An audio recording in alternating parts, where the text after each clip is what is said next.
142일간의 총파업 끝에 다시 국민의 방송으로 돌아온 KBS.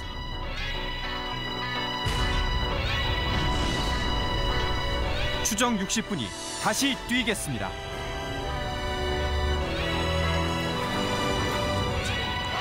그 시작은 법과 원칙을 무시해온 권력자들, 재벌과 비자금에 대한 이야기입니다. 추정 60분이 던진 의혹은 우리 사회에 큰 파장을 불러일으켰습니다. 경찰이 오늘 오전 조양호 한진그룹 회장을 피의자 신분으로 소환 중.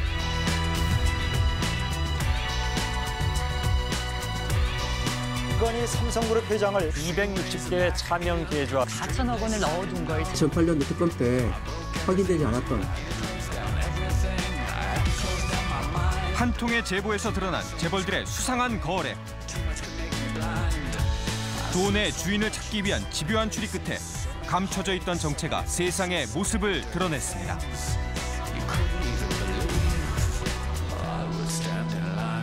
삼성이 시켜서 한 죄밖에 없다라고 하면 되는 걸. 실상을 전혀 모르는 말도 안 되는 주장입니다. 뭐 이렇게 질문을 합니까? 누구도 이렇게까지 문제가 드러날 줄은 몰랐고 어마어마한 특종이었죠. 우리에게 남은 시간은 불과 64일. 이건희의 차명 계좌, 그 풀리지 않은 비밀을 추적합니다.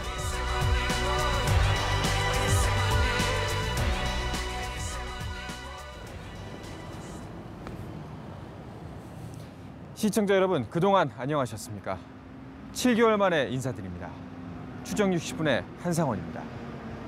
지난해 여름 이후 계절이 3번 바뀌었지만 우리 사회에는 여전히 해결되지 않은 문제들이 곳곳에 쌓여 있습니다. 저희 추정 60분은 상식을 지키는 파수꾼으로 다시 여러분과 함께하겠습니다. 지난해 5월, 우리는 재벌과 비자금 2부작을 통해 대한민국 0.01%에 속하는 몇몇 재벌들에 대한 의혹을 제기했습니다. 방송 이후 경찰의 대대적인 수사가 이어졌고 조양호 한진그룹 회장은 현재 배임 혐의로 기소돼 검찰 조사를 받고 있습니다. 지난 2월에는 삼성 이건희 회장의 또 다른 차명 계좌에 대한 의혹이 사실로 밝혀졌고 우리 사회를 다시 한번 뒤흔들어 놓았습니다. 그 아들인 이재용 삼성전자 부회장은 국정농단에 연루돼 항소심에서 징역 2년 6개월에 집행유예 4년을 선고받고 풀려났죠. 대한민국 1위 기업, 이른바 삼성공화국의 부끄러운 민낯을 이번 주와 다음 주 연속으로 준비했습니다. 오늘은 그 첫 번째 시간으로 이건희 회장의 차명 계좌에 얽힌 의혹들을 추적했습니다. 설 당일이었던 지난달 16일. 삼성의 2인자로 불리던 이학수 전 부회장이 강도 높은 검찰 조사를 받았습니다. 추정 60분입니다. 2008년 삼성특검 이후에도 차명 계좌가 계속 사용된 것이 드러났는데 좀 말씀 좀 해주십시오. 책임 있는 한마디. 삼성의 다스 소송비 대납 의혹. 국가성 매불이란 거 인정하십니까? 인정하셨습니까?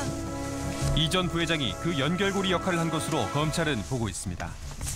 이 부회장은 삼성의 소송비 대납이 청와대, 즉 이명박 전 대통령 측의 요구로 이뤄졌고 그 과정에서 이건희 회장의 승인도 있었다고 진술했습니다. 검찰은 소송비 대납의 대가성을 입증하기 위해 수사력을 모으고 있습니다. 당초 알려졌던 대납의 이유는 이건희 회장의 특별 사면. 하지만 이명박 전 대통령의 후보 시절부터 삼성이 소송비를 지급한 정황이 최근 밝혀졌습니다. 검찰이 파악한 첫 대납 시점은 2007년 12월. 문제에 대해서 관심 쏟으시면 안 됩니다. 이때 삼성에선 무슨 일이 있었던 걸까?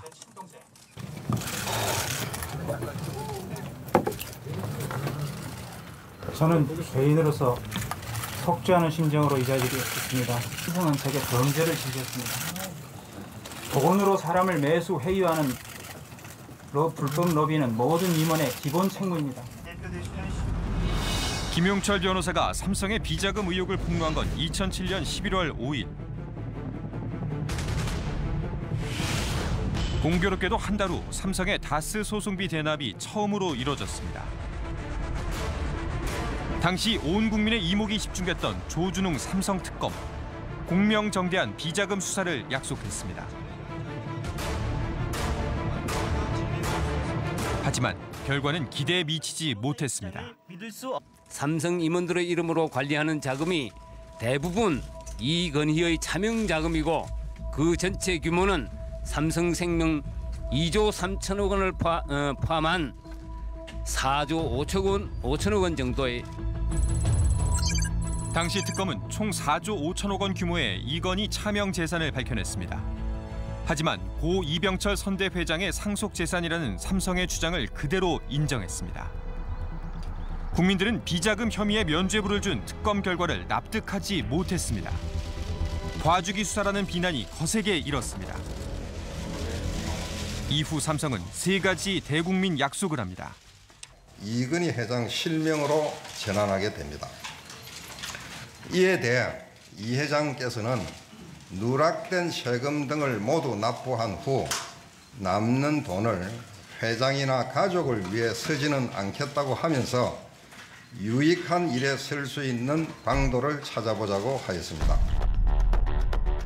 당시 이건희 회장은 조세 포탈 혐의를 적용받아 양도소득세를 포함한 약 8천억 원을 세금으로 납부했습니다. 하지만 상속세는 한 푼도 내지 않았습니다. 이병철 선대 회장이 사망한 해는 1987년. 이미 상속세의 시효 15년이 지났기 때문입니다. 고 이병철 회장의 이제 상속재산이었더라면 그 상속세 시효도 다 지나서 이제 아무런 세금 납부 없이 수조 원에 4조 원을 훨씬 상회하는 돈이 이건희 회장에게 고스란히 어떤 뭐 10원 한 장 상속세 납부 없이 이제 오게 된 거고요. 상속세는 전체 금액의 50% 규모입니다. 하지만 이건희 회장은 8천억 원의 세금만 내고 4조 5천억 원 규모의 차명 재산을 상속재산으로 인정받았습니다. 그렇게 이건희 회장의 차명 계좌는 수면 아래로 가라앉는 듯했습니다. 그 정체는 새로운 의혹이 불거진 것은 지난해 5월. 당시 우리는 몇몇 재벌가와 관련된 수상한 거래를 추적했습니다. 그 시작은 한진그룹 조양호 회장의 자택 인테리어 비용이 호텔 공사비로 처리됐다는 한 통의 제보였습니다. 실제 호텔 공사비 내역엔 수억 원대의 가구를 구입한 것으로 기록돼 있습니다. 하지만 그 어느 곳에서도 억대로 보이는 고가의 가구는 눈에 띄지 않았습니다. 배치된 가구 중에서 좀 고가? 약간 억대 가는 가구 혹시 있나요? 묘비에 세팅되어 있는 가구들은 그냥 일반 고객님들도 이용하실 수 있는 가구라서 그렇죠. 가격대가 막 억대 비싼 건 아니죠? 그건 아니죠. 진짜 억대 그런 건 아니에요. 경찰이 오늘 오전 조양호 한진그룹 회장을 피의자 신분으로 소환 조사합니다. 조양호 한진그룹 회장. 우리가 제기했던 의혹은 경찰 조사 결과 사실로 드러났습니다. 조양호 회장은 30억 원대의 배임 혐의로 검찰 조사를 받았습니다. 수상한 거래를 하는 재벌은 또 있었습니다. 대한민국 1등 기업 삼성입니다.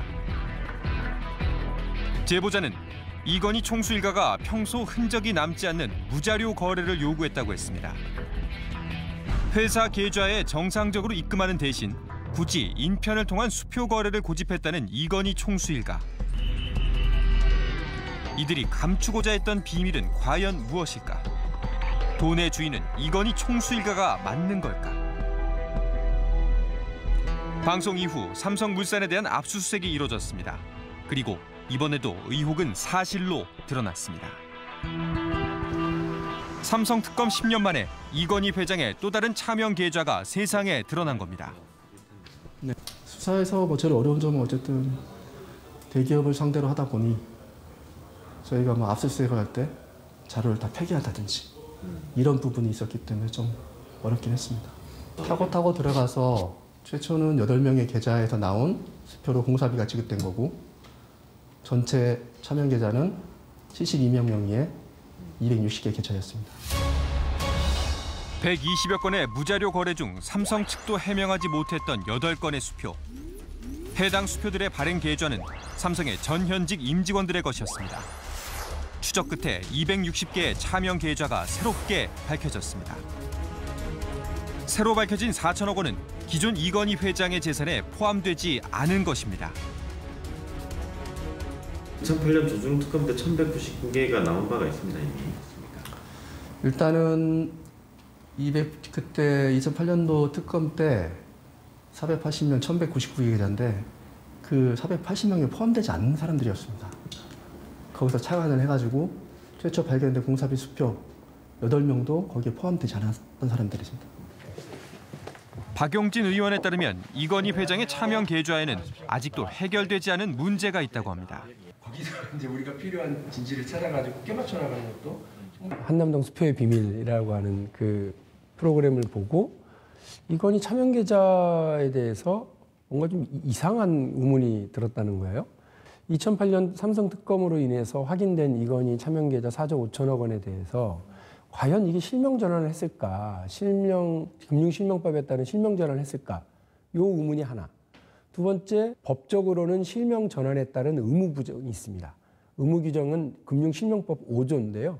그거는 99% 세율의 고율의 차등과세, 그리고 과징금이라고 하는 원금의 50%로 징수해가는 그 두 가지의 어떤 그 절차를 거쳐야 되는 거거든요. 그걸 안 했어요. 2008년 특검 이후 이건희 차명 계좌는 어떻게 처리됐을까? 국정감사의 쟁점으로 떠올랐습니다. 실명 전환은 안 하고 누락된 세금도 납부하지 않은 채 어떻게 돈과 주식을 찾아갈 수 있었는지, 그리고 누가 도대체 이런 안내를 해준 건지, 왜 4월 20일 어떻게 이런 일이 가능했을까? 차명 계좌를 이건희 회장의 명의로 바꿀 경우 최소 수백억 원의 세금을 납부해야 합니다. 이자 및 배당 소득에 대한 세금은 99% 세율로 거의 전액을 원천 징수하고 93년도 이전에 개설된 차명 계좌에는 50%의 과징금이 부과되기 때문입니다. 그런데 이건희 회장은 실명 전환을 하지 않고 대부분 차명인 상태에서 돈을 인출했습니다. 차등과세와 과징금은 적용되지 않았습니다. 논란이 불거지자 법제처에서 유권 해석을 내렸습니다. 금융실명제 이전에 개설된 계좌의 실소유주와 명의자가 다르다면 이를 실명으로 전환하고 과징금을 부과해야 한다는 겁니다. 실명 전환을 다시 해야 된다. 즉 실소유주 이름으로 하긴 해야 된다고 하는 게 법 해석상 맞다고. 그래서 뭐 특검을 통해서라든지 검찰 수사를 통해서 국세청 조사를 통해서 나중에 차명 계좌라고 밝혀지면 그러면 그건 이제 중과세다. 금감원에 따르면 우선 93년 이전에 개설된 차명 계좌의 당시 잔액 61억 8천만 원에 대한 과징금을 부과하기로 했습니다. 그런데 추가 과세엔 문제가 있습니다. 바로 과세 제척 기간입니다. 사기나 부정한 행위로 드러난 돈에 대해 세금을 부과할 수 있는 소멸시효는 10년. 이건희 차명 계좌의 경우에는 5월부터 적용됩니다.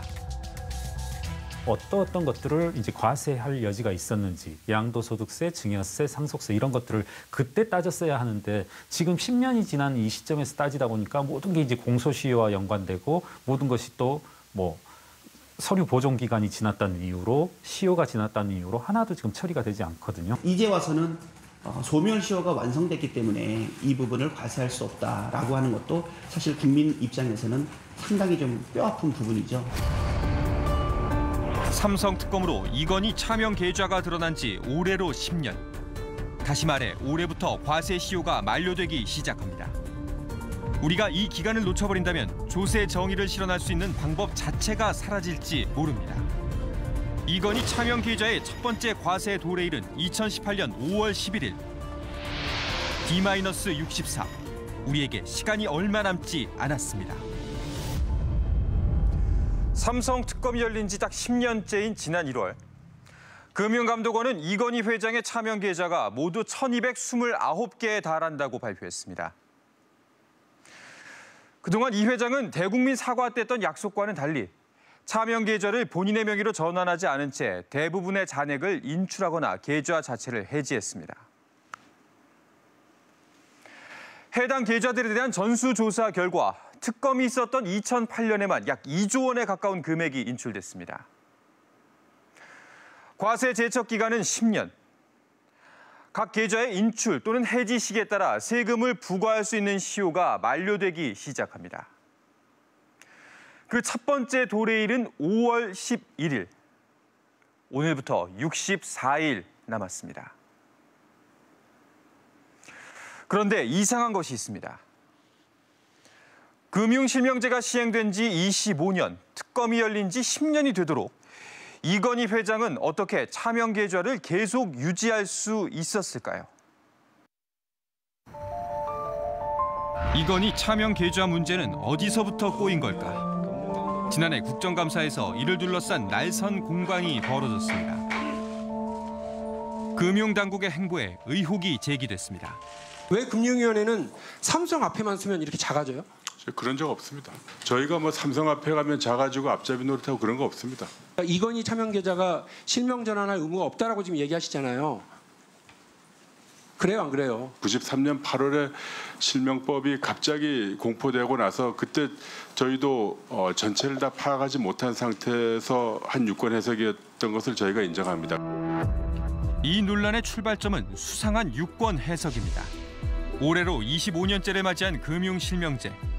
93년 조세정의 실현과 지하경제 양성화를 위해 도입됐습니다. 이 시간 이후 모든 금융거래는 실명으로만 이루어집니다. 금융실명제가 실시되지 않고는 이 땅의 부정부패를 원천적으로 봉쇄할 수가 없습니다. 김영삼 대통령은 어제 저녁 청와대에서 이건희 삼성그룹 회장과 만나서 금융실명제 조기 정착을 위해서 재개의 협력을 당부한 것으로 알려지고 있습니다. 은행 창구는 실명 전환을 하려는 시민들로 북새통을 이뤘습니다. 그런데 2014년 법이 강화되기 전까지 금융실명제에는 맹점이 있었습니다. 실명에 대한 정의 자체가 없었습니다. 주민등록상 존재하는 이름이면 남의 이름, 즉 차명도 실명이라는 논리가 가능했던 겁니다. 2008년 삼성특검에서도 이러한 해석이 크게 작용했습니다. 차명 계좌 자체를 문제 삼지 않았습니다. 특검에서 인정한 이건희 회장의 혐의는 조세 포탈. 대주주의 경우 주식 거래 시 20%의 양도소득세를 내야 하는데 차명 계좌를 사용해 이를 회피했다고 봤습니다. 이건희 회장은 양도소득세를 비롯해 차명 계좌 처리 과정에서 발생한 약 8천억 원을 세금으로 납부했습니다. 금융실명제의 취지대로라면 이건희 회장은 차명 계좌를 본인 명의로 전환해야 합니다. 그리고 이에 따른 세금 최소 수백억 원이 더 징수되어야 합니다. 하지만 이건희 회장은 실명 전환 자체를 하지 않았습니다. 금융당국이 차명 계좌를 비실명 자산이 아니라고 해석해 면죄부를 준 것입니다. 결국 이건희 회장에게 차등과세와 과징금이 한 푼도 적용되지 않았습니다. 여기서 핵심은 실명 전환이에요.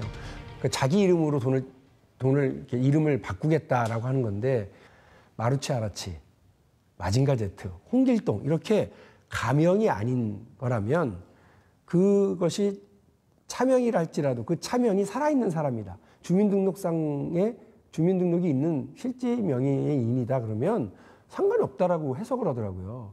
아니 그럼 금융실명법은 왜 도입했냐고 그랬더니 그 의원님이 몰라서 그렇지 금융실명법이 원래 그렇게 운영이 됐다는 거예요. 그럼 25년간 대한민국 국민들이 다 속아온 거잖아요. 이 세금 포탈이 제일 큰 목적이겠죠. 뭐든 차명으로 해서 예를 들어서 증여를 한다면은 증여세를 회피하는 수단이 될 수가 있으니까요. 또 이제 불법적인 자금들을 세탁하는 수단으로 쓸 수 있겠죠. 예를 들어서 기업 같은 경우에 회사 돈, 고객 돈을 비자금으로 형성해서 차명으로 빼돌리고 일정한 시점이 지나서 차명을 실명 전환하면서 가져가는 것이죠. 그러면 이제 불법 자금의 세탁을 하는 그런 경로죠. 사실 이것들을 막기 위해서 금융실명제가 도입된 겁니다. 특검 수사로 이건희 회장의 차명 재산은 사실상 상속 재산으로 인정받게 됐습니다. 그런데 특검 수사 발표 전 금융당국의 수상한 정황이 포착됐습니다. 광주 세무서의 질의에 답한 금융위원회의 공문이 그것입니다. 차명 또는 도명 계좌도 실명 자산이기 때문에 차등과세 대상이 아니라는 안내입니다. 유권 해석이 내려진 날짜는 2008년 4월 11일. 공교롭게도 특검 수사 발표 엿새 전이었습니다. 지방국세청장 출신인 전문가에게 해당 공문이 특검 결과에 어떤 영향을 끼칠 수 있는지 물었습니다. 이 해신이 주어진 시간과 특검이 이제 그 국세청으로 이제 그 결과를 통보할 때 이것이 내려지면은 이제 특검이 편하게 이제 던져주면 국세청은 금융위에서 이런 해신을 받았으니 우리는 거기에 따라서 이런 문제가 없잖아요. 안 매겨야 될지 매겨야 될지 이제 좀 이렇게 애매할 경우에는 오히려 매기는 쪽을 택하죠. 그런데 이런 경우는 사실상 안 매긴 쪽을 택해서 용감한 거죠. 나중에 어떤 문제가 생길지 모르는데 그래서 좀 이해하기 힘든 그런 답변이다. 저는 그렇게 보고 있습니다. 누가 무슨 이유로 이 시기에 차명계좌 과세와 관련된 유권 해석을 요구했을까? 우리는 수소문 끝에 2008년 당시 광주 세무서장을 찾아갔습니다. 그는 이 문서에 대해 무언가 알고 있지 않을까?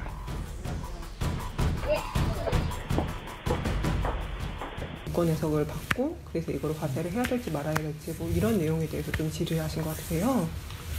혹시 기억이 조금 나실까요? 전혀 기억 없어요. 그건 신청이 지났는데 지금 의미를 잘 모르겠어요. 하지만 이런 문의가 자주 있지는 않다고 합니다. 조사 과정에서 참여이나 실명이나 비실명이나 문제가 그런 적은 없어요. 나중에 특별한 케이스가 생긴 거겠죠. 100건에 한 건만 봐서는 어렵다는 말이죠. 그렇다면 이 문서를 결제했던 사람은 관련 내용을 잘 알고 있지 않을까? 당시 과장이었던 금융위원회 담당자는 현재 한국거래소의 고위 임원으로 재직 중입니다.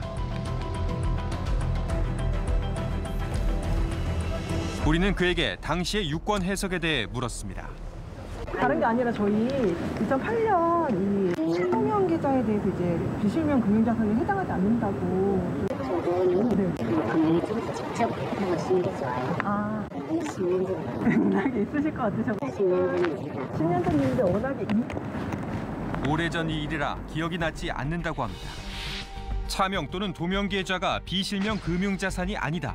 즉 과세 대상이 아니라고 특검 발표 엿새 전에 안내한 2008년도의 수상한 문서. 금융당국은 이에 대해 어떤 입장일까? 국회 정무위원회가 열린 지난 2월 최종구 금융위원장을 찾아갔습니다. 이날 회의에서도 이건희 차명 계좌의 과세 문제가 집중 거론됐습니다. 저희 추정 60분입니다. 네. 이건희 차명계좌 관련해가지고 조금 잠깐만 질의 좀 부탁드리겠습니다. 네. 이건희 차명계좌 실명계좌라고 실명자산이라고 생각하십니까? 비실명자산이라고 생각하십니까? 뭐 이렇게 질문을 합니까? 정무위원회 이거 관련해가지고 말씀하시러 나오신 거 아닙니까? 잠시만요. 위원장님. 의원님들 질의에 다 답변을 드릴 테니까 드렸고. 그러면은 이건희 차명계좌가 합법이라고 생각하십니까? 불법이라고 의원님들 질의 답변하는 거 들어보세요. 취재에 불쾌감을 드러내며 자리를 피했습니다.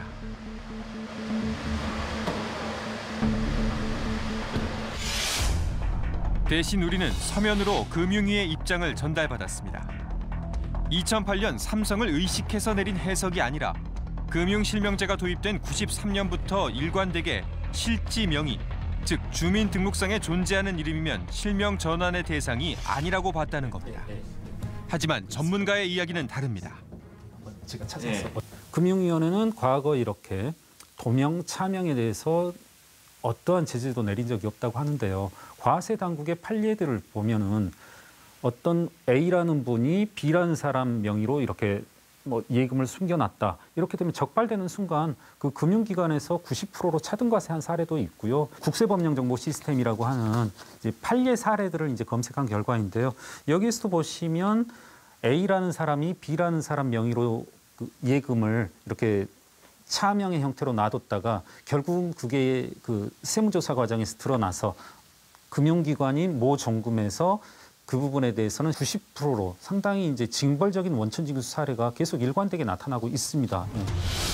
A라는 사람이 B라는 사람의 명의로 숨겨놓은 차명 재산의 예금 이자에 90%의 차등과세를 적용해 12억 원을 원천징수한 사례가 있다는 겁니다. 누누이 말씀드리지만 이제 특검 이전에도 이후에도 어떤 통설로 받아들여지는 절대 그런 견해는 아니라는 겁니다. 일관적이지 않고 법 취지에도 어긋난 유권 해석. 그 과정에 가장 이득을 본 건 누구였을까?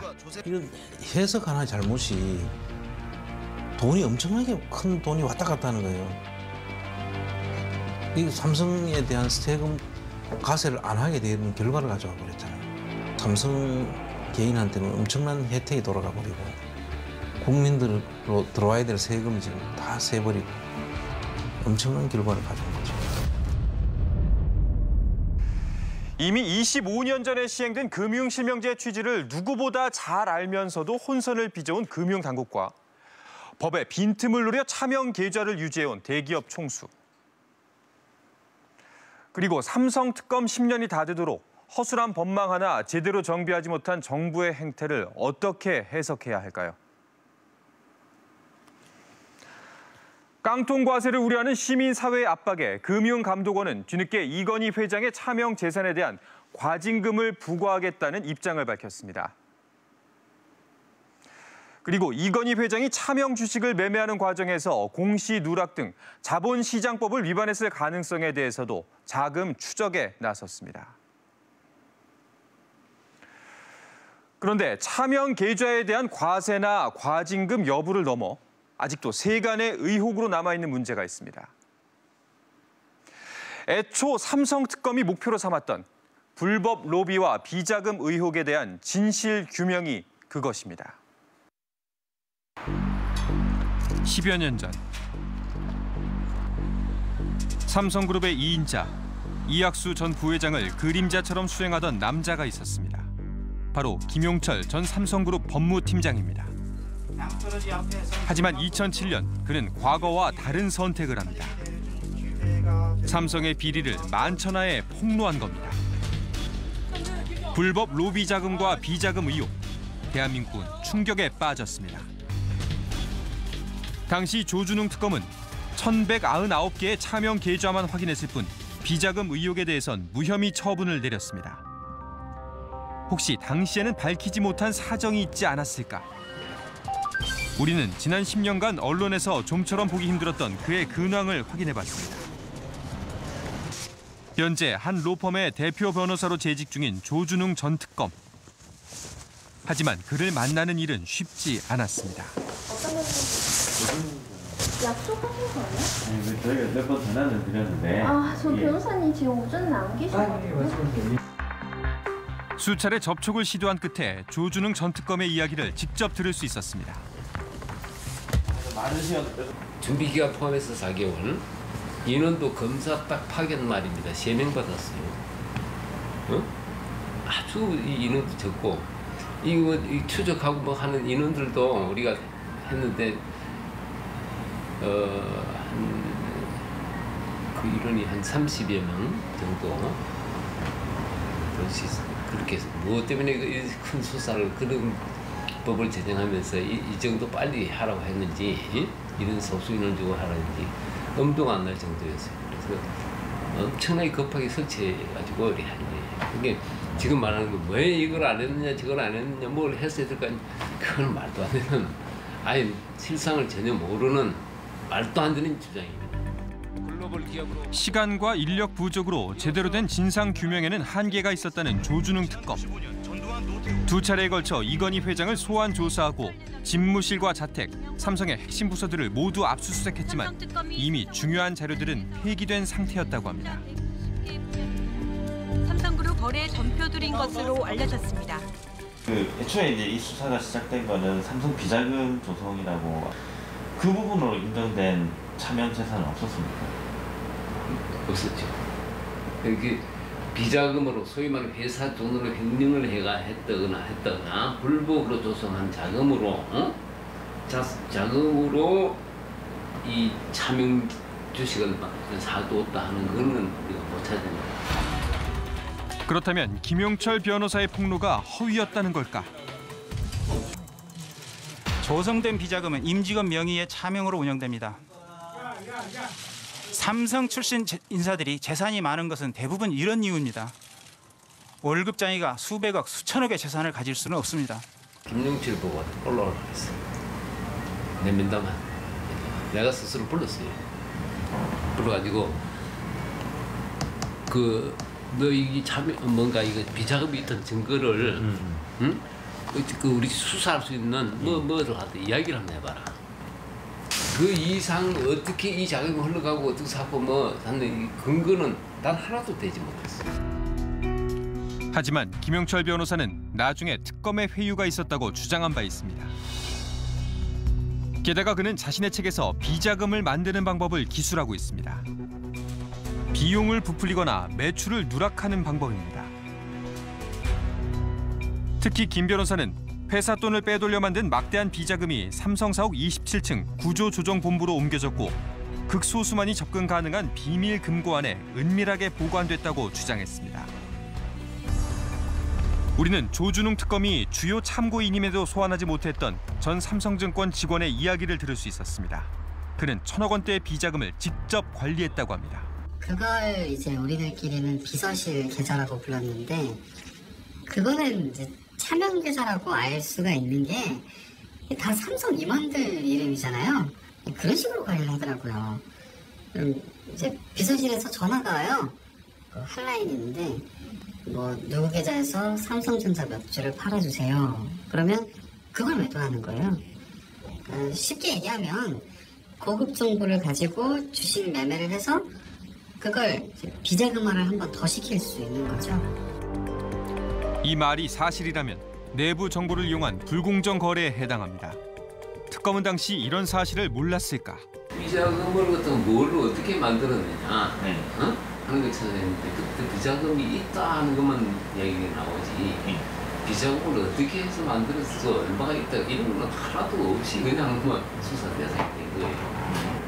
막이라니까 우리가 치고 들어가는 차명재산 그거를 우리가 뒤지기 시작한 거예요. 차명 계좌로 의심되는 계좌를 우리가 다 찾아내가지고 이병철 회장 때부터 이거 뭔가 차명으로 만들었던 거를 내가 상속을 받은 것입니다 하고 삼성 측에서 주장을 했습니다. 그래서 그 점에 관해서는 우리가 그게 옳다 그러다 할 필요가 없는 거야. 자금의 원천이 상속재산이라는 삼성 측의 주장을 그대로 인정했다는 특검. 그런데 더욱 놀라운 사실이 있었습니다. 1,100 몇십 개 빼고 더 이상의 차명은 절대 더 이상 그거는 뭐 볼 것도 없고 처음에 한 개도 있냐. 네. 지금 나온 게 다다라고 얘기한 겁니까 삼성? 지금 검사님들이 말씀하신 이게 답니다 이렇게 얘기한 건가요? 아니 그렇게 된 게 아니고 다 이야기했는데 우리가 리스트를 차명 의심 기자 리스트를 다 뽑았단 말입니다. 응? 뽑아가지고 이게 전부 차명이지. 어? 아닙니다. 단 한 개도 차명 아닙니다. 이렇게 됐다고 앞이 깜깜한 겁니다. 그래서 다른 수사 대상이 아닌 부분을 가지고 여러 가지 해서 결국은 이 사람들이 그럼 우리가 스스로 차명인 것을 갖다가 확실히 차명인 것을 골라서 보겠습니다. 그렇게 된 거예요. 우리 리스트업을 해놓은 게 있어요. 그럼 1,199개보다 훨씬 많았군요. 많았지.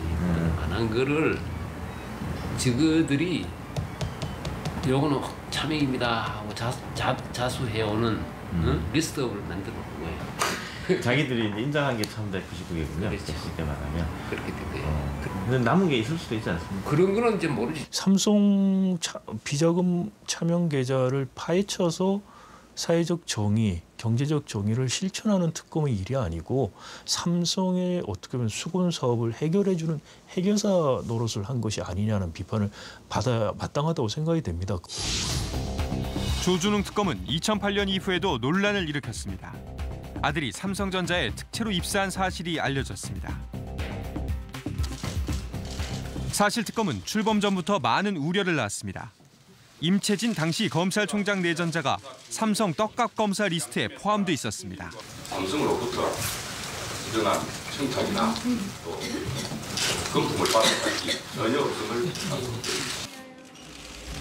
임 전 총장의 이름이 다시 등장한 것은 그로부터 10년 뒤 삼성그룹의 실세 장충기 전 사장의 휴대전화 속 문자에서였습니다. 언론과 검찰 관계자들이 보낸 수많은 인사청탁 문자들은 삼성과의 관계가 얼마나 끈끈한지 여실히 보여줍니다. 임채진이네. 내 사위가 수원 공장에서 근무 중인데 이번에 인도 근무를 지원했네. 가급적 인도로 갈 수 있도록 좀 도와주시면 안 되겠는가. 과거 삼성과의 관계를 부인했던 임채진 전 검찰총장. 과연 10년이 흐른 지금은 어떨까? 뭘로 보여주면 될까요? 이렇게 삼성이랑 관계를 맺었다는 게 인사청탁 문자를 주고받은 게 사람들로 하여금 좀 문제가 있다고 생각할 수도 있는 거잖아요. 당신 지금 애 있어 없어? 없어. 애를 낳아보면 부모 심리가 어떨 거예요. 저끼리 걱정을 해서 하는 걸 들으니 애비가 뭔가 좀 도와줄 게 없을까 이런 생각을 하는 게 인지상정 아닌가? 어때요? 인지상정이에요? 인지상정 아니야? 삼성과의 끈을 이어가려는 사람들. 그렇다면 이들과 반대된 선택을 한 사람, 삼성에 맞섰던 김용철 변호사는 어떤 생활을 하고 있을까? 우리는 수소문 끝에 그를 찾아갔습니다. 현재 지방의 계약직 공무원으로 일하고 있다는 김 변호사. 거듭된 취재 요청에도 그는 세간의 관심에서 멀어지고 싶다고 했습니다. 안녕하세요. 포도를 들고 오냐고 먹은 거로 그러면. 내가 느낌도 있어? 근데 왜 그래? 삼성 특검의 수사 결과에 실망했다는 김 변호사. 큰 권력체계가 건드리려면 탈당하면 그 칼에 빌 수 있는 거 아니에요. 다칠 생각하고 해야지. 근데 나만 다치는 게 아니라 이제 자식들 거 그렇잖아. 나도 당신의 아들, 손주도 못 보게 되고 불편하게 되더라고. 새끼 치지도 말고. 내 새끼 노선에 따라서 지금. 애비가 그런 애비가 되겠어. 이것이 10년 전 삼성이라는 재벌에 맞선 대가라 했습니다. 삼성 비자금 수사를 맡은 조준흥 특검은 차명 계좌의 자금 원천이 상속 재산이라는 이 회장 측 주장을 그대로 받아들인 걸로도 모자라 심지어 1,199개의 차명 계좌가 삼성이 골라준 것이었다고 털어놨습니다. 여러분은 어떻게 생각하십니까? 경찰 수사를 통해 최근에야 밝혀진 260개의 계좌처럼 아직도 드러나지 않은 차명 계좌가 더 있지는 않을까요? 삼성과의 차명 계좌 의혹은 단지 과거의 이야기일 뿐일까? 우리는 지난 방송에서 해당 인테리어 업체와 불법 거래를 한 재벌가들의 문제를 파헤쳤습니다.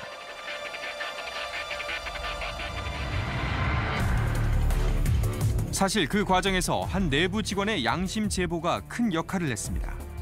그를 보호하는 것은 우리의 가장 큰 목표 중 하나였습니다. 방송 후 10개월, 제보자는 어떻게 지내고 있을까? 어떻게 별 탈 없이 무고하게 지내셨습니까? 아니요, 별탈 많아요. 나한테 네. 100억 상당의 횡령으로 소송을 걸었어요.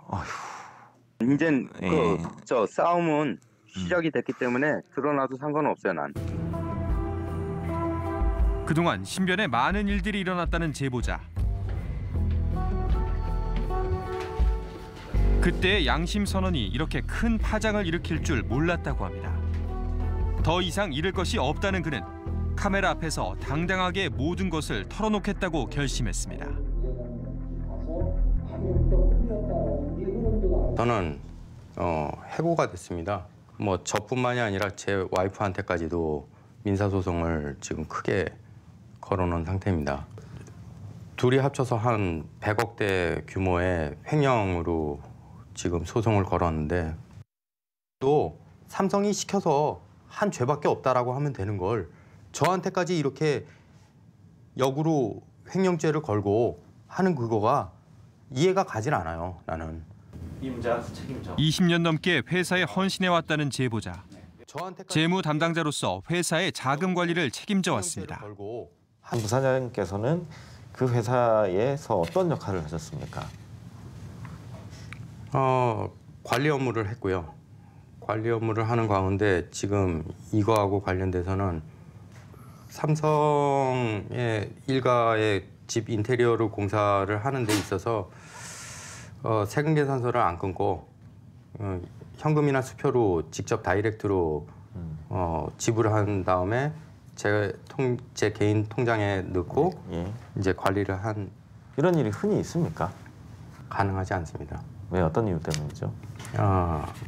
일단 세금 계산서를 안 끊겠다고 하는 거는 세금 누락분이고 세금 탈루가 되기 때문에 일반적으로는 이렇게 하면은 상거래법에 접촉된 부분으로 알고 있습니다.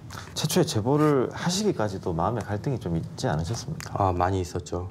많이 있었고 이거를 제보를 해야지 되는지 말아야 되는지 고민 많이 했죠.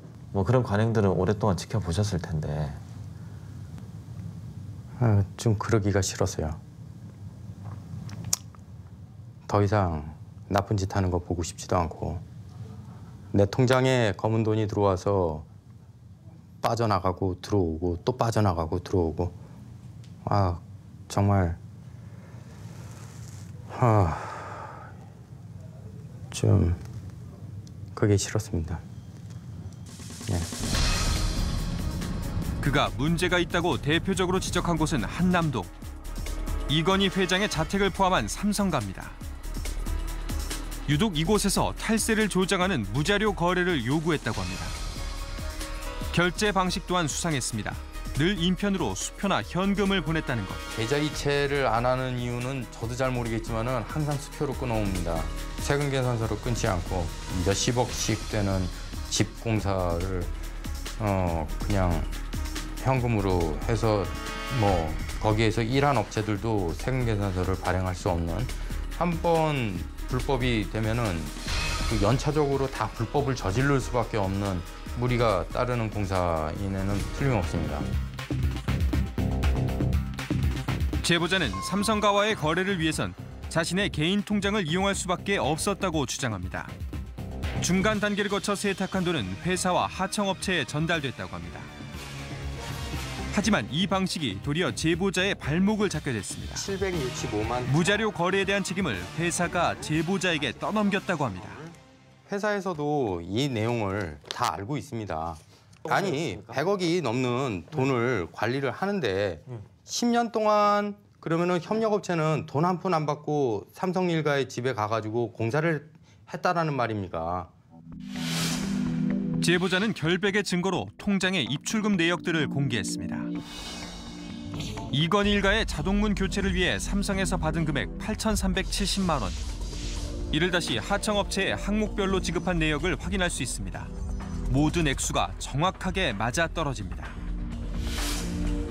벽체 공사비로 입금된 돈도 같은 방식으로 회사와 하청업체로 빠져나갔습니다. 그는 삼성 측의 요구로 무자료 거래가 시작됐고 회사의 감독과 지시가 있었다고 말합니다. 그렇다면 삼성에선 왜 이렇게 복잡하고 위험한 무자료 거래를 원했던 걸까? 무언가 감춰야 할 비밀이 있었던 것은 아닐까?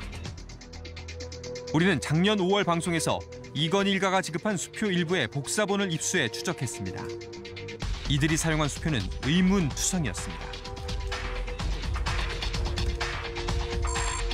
수표에 담긴 5가지 정보, 일련 번호와 발행 지점 등을 치밀하게 분석했습니다. 먼저 수표의 발행 일자. 2012년 7월 27일은 런던 올림픽이 개막한 날입니다. 런던 올림픽, 또 화려한 공식적인 개막이. 당시 IOC 위원이었던 이건희 회장은 가족 대부분과 함께 런던에 머물렀습니다. 다시 말해 이날 수표를 찾은 사람은 이건희 일가가 아니라는 이야기입니다. 두 번째, 수표의 발행 지점. 우리는 수표가 발행된 은행들을 찾아다녔습니다. 이상하게도 삼성가의 자택이나 근무지와 먼 곳도 많습니다. 대중교통으로 40분 이상 떨어진 곳도 있습니다. 수표를 발행한 은행은 무려 6곳, 11개 지점이나 됩니다. 세 번째, 수표의 금액도 수상합니다. 8,300만 원을 결제하는데 굳이 100만 원권 수표를 쪼개서 지불했습니다. 과연 이런 결제 방식이 흔한 것일까? 보통 8,300만 원이다 예를 들어. 그러면 어떻게 보통 100만 원권으로 많이 가져가십니까? 아니면 거의 100% 일반권 수표 한 장이나 뭐 원하시면 뭐 8,000에 100짜리 3장 뭐 이런 식으로 가져가요. 뭐 1,000만 원을 끊는다 할지라도 100만 원권 10장을 가져가면 그 분실 위험이 있기 때문에. 우리가 입수한 수표들은 발행한 지 오래된 것들이 많았습니다. 정확한 발행 날짜를 조회해봤습니다. 수표가 발행된 날짜와 사용된 날짜를 살펴보면 발행한 지 14개월, 심지어 36개월 뒤에 사용된 수표도 있습니다. 자금 집행을 할 때 어떤 돈을 묵혔다 2년 뒤에 집행하는 경우는 사실 조금 말이 안 되죠. 예. 저는 2년이란 기간을 딱 듣는 순간 든 생각이 대여금고 있던 게 나왔구나. 오래 묵혔다 사용하는 돈일 경우 금고에 쌓여있던 돈일 가능성이 높습니다. 가장 수상한 것은 1년 번호입니다. 이렇게 쭉 이어지는 번호의 수표들은 같은 사람이 찾았을 가능성이 높습니다. 그런데 1년 번호가 이어지는 수표를 삼성의료원과 한남동 삼성가의 주택공사비에 함께 사용했습니다. 삼성의료원 VIP 복도 공사 비용은 무려 4천만 원. 과연 이 수표가 이건희 일가의 개인 돈이 맞을까? 이 수표들이 어디에 쓰였는지 보면은 이렇게 이건희 씨, 이재용 씨 개인 주택 공사 목적으로도 쓰였지만 전형적인 이제 기업 간의 거래일 수밖에 없는 삼성병원 VIP 룸 건설 공사라든가 이런 데도 쓰였거든요. 이 삼성병원 VIP 룸 공사에 이재용 씨 개인 돈이 들어갈 이유는 없으니까. 돈의 성격에 대한 의혹은 현재도 유효합니다. 무조건 차명 비자금이야. 다 거기서 나오죠. 본인들 돈으로 그렇게 안 한다는 건 보고 들으신 겁니까? 본인들의 돈이 뭐야? 이자, 배당금, 급여 이런 것도 있잖아. 이건 10만 원까지 전부 파일해서 걸려. 왜냐? 자신들의 지분을 늘릴 주식 취득 자금으로 자금 원천을 증빙해야 할 그런 것을 쓰이거든. 10원도 빠짐없이. 그러니까 그런 데 쓸 돈이 없지. 수표가 있다면 차명 계좌도 나오겠지. 추측하는데 삼성 고위 임원들은 차명 계좌를 쓰니까.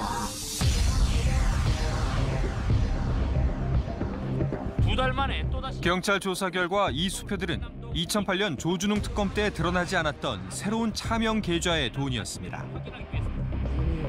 하지만 차명 계좌의 자금 출처는 밝힐 수 없었다고 합니다. 저희가 최초 수사를 하는 방향은 아까 말씀드린 대로 자금 원천이 무엇이냐, 이게 법인 자금이냐, 어떤 자금이냐, 이게 첫째 목표였습니다. 첫째 목표가 그런 형식적인 판단, 그러니까 공소시효 문제 때문에 벽에 막힌 게 제일 좀 아쉬웠습니다. 삼성 측에서는 새로 드러난 차명 계좌에 대해 선대 때부터 내려온 상속재산으로 이미 2011년에 국세청에 세금 신고를 했고 2008년 특검 당시 실수로 누락된 건이라 밝혔습니다. 그런데 왜 세금까지 다 냈다는 떳떳한 돈을 몰래 사용했던 것일까? 이건희 일가에게 있습니다. 이건희 일가가 입증을 해요. 이거는 삼성의 문제가 아니에요. 적어도 소명을 하라. 선 대장이 물려줬다면 거기에 대한 소명 자료를 내라. 이건희 일가가 분명히 이 돈이 출처가 어떻다는 것을 입증해야 되고 입증하지 못한다면은 그것은 비자금으로 조성됐다고 판단할 수밖에 없는 것이죠. 삼성 측에서는 우리가 취재를 갔다 가고 난 뒤로 뭐 반응이 없었습니까? 반응이 엄청났죠. 삼성에서 그 자료를 빨리 갖고 와라. 안 갖고 오면은 큰일 난다. 당시에 회의 제보자에 따르면 삼성이 당시 인테리어 업체에 해당 무자료 거래가 드러날까 봐 문의해왔다고 합니다. 지금 우리가 그걸 삼성에서는 내가 돈을 현금을 줬다는 내용까지 명확하게 알고 그런 걸 알고 있다는 거죠. 25만 원씩 나가는 그 기록이고 한남동에 있는 그 차장이 물산직원? 네, 물산직원. 그래서 그분이 2주 전에 이런 얘기를 물었어요. 혹시 그래서 뭐 혹시 현금을 받아가면 그 비용을 어떻게 처리합니까? 그 돈이 어디로 가요? 그래서 뭐 부자자금 통장으로 들어갔다가 그래서 뭐 세탁을 해서 현금을 찾아서 주면은 직접 만나서 주지. 걔는 사내 뭐 공무집이 뭐 웬만한 로펌보다 강하니까 그냥 뭐 저기 제어하지 말아라 그냥 모르 제도만 하라고 뭐 시키면 하나 문건은 그래 하나 문건. 이게 첫 번째 방안은 클라이언트들한테 피해가 안 가야 되는데 첫 번째 그거예요. 삼성에서 뭐 전화상으로 굉장한 압박을 가했기 때문에 저는 그 압박 때문에 뭐 야근까지 해가면서 뭐 서류를 마치거나 그런 작업들이 있었죠. 지난 방송을 이틀 앞두고 삼성 측이 추정 60분 팀을 찾아왔습니다. 세금 계산서 부분이 있죠? 이게 그거예요. 이게 국세청에 신고된 내용이에요. 이 한 장의 세금 계산서가 무자료 거래 의혹을 해소할 증빙 자료라고 했습니다. 이 내용이요. 이 내용 그대로예요. 이거는 한치 오차도 없고 한 톨에 저는 200% 신뢰합니다. 우리는 삼성이 한 장의 세금 계산서로 처리했다는 23건의 공사 대금을 더해봤습니다. 하지만 10,000원의 차이가 납니다. 무자료 거래를 속이기 위해 비슷한 시기, 비슷한 액수가 지급된 엉뚱한 세금 계산서를 가져온 겁니다. 이건 일가를 보호하기 위한 삼성의 거짓말은 꼬리에 꼬리를 물고 이어졌습니다. 정말 몰랐습니다. 보내온 내용을 보고 7억 9,700이니까 이거 저기 보여드려야 된다 해서 가지고 간 거고요. 이 건이 그 건이 맞는지 아닌지 전망 삼성이 몰랐습니까? 몰랐습니다. 예, 받아서 갖다 드렸습니다. 무자료 거래를 은폐하기 위해 해당 인테리어 업체에 책임을 떠넘기는 삼성. 1등 기업 삼성의 말을 어디까지 믿어야 할까? 무자료 거래라는 게 삼성 쪽에서 이제 삼성 일가에서 받은 건데 그래서 일부러 그 거래를 응해 주신 겁니까? 아니면 그럴 리가 있겠습니까? 저희가 그거를 무자료 거래를 요구할 이유가 뭐 손톱만치라도 있을 이유가 없거든요. 그러니까 그 삼성 쪽에서 했다는 말씀으로 이해하면 되겠습니까? 뭐 그렇게 지금 돼 있습니다. 인테리어 업체 입장에서는 갑에 위치해 있는 삼성에서 세금 계산서를 발급하지 말라고 하는데 발급하기 어려웠다. 그런 취지로 얘기합니다. 삼성이 이제 우리 세금 계산서 있다 이래가지고 가짜 세금 계산서 갖고 오고 막 그랬던 부분이 있었지 않습니까? 그 결국은 다 거짓말로 들통이 났고 또 이 중에 몇 개의 계좌는 조준웅 특검 계좌인데 몇 개의 계좌는 우리가 전혀 모르는 계좌다. 근데 알고 봤더니 그게 이제 다 자진신고한 계좌였다는 거지 않습니까? 경찰 발표에 의하면.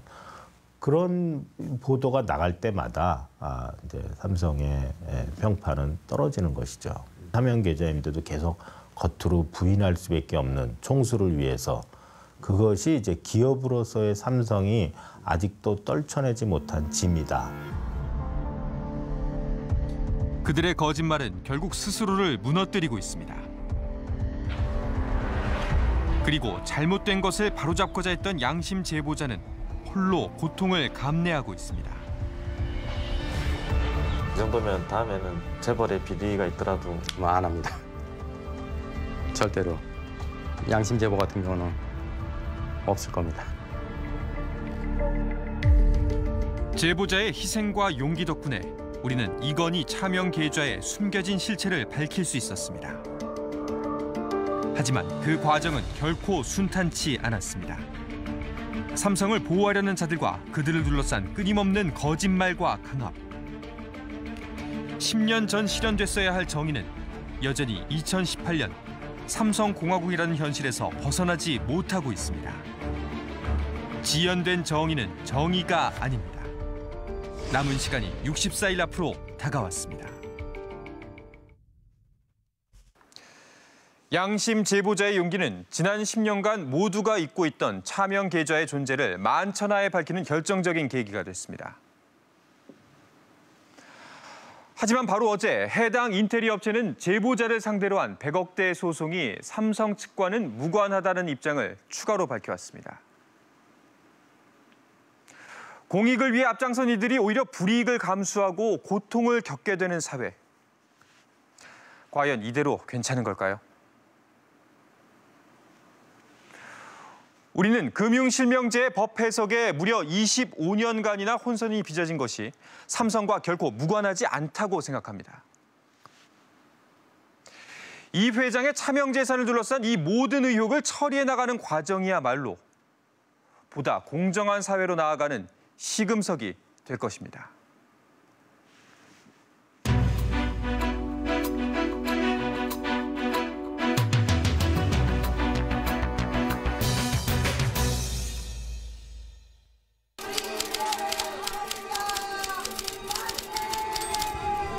여러분들께 좋은 모습 못 보여드린 점 다시 한번 대단히 죄송하게 생각하고 있습니다. 앞으로 더 세심하게 살피고 열심히 하겠습니다. 경영 복귀 시점은 언제쯤 복귀하시나요? 얘기해주세요. 한 번 더 얘기해주세요. 신뢰 회복은 어떻게 하실 건가요? 회장님 뵈러 가야 돼요.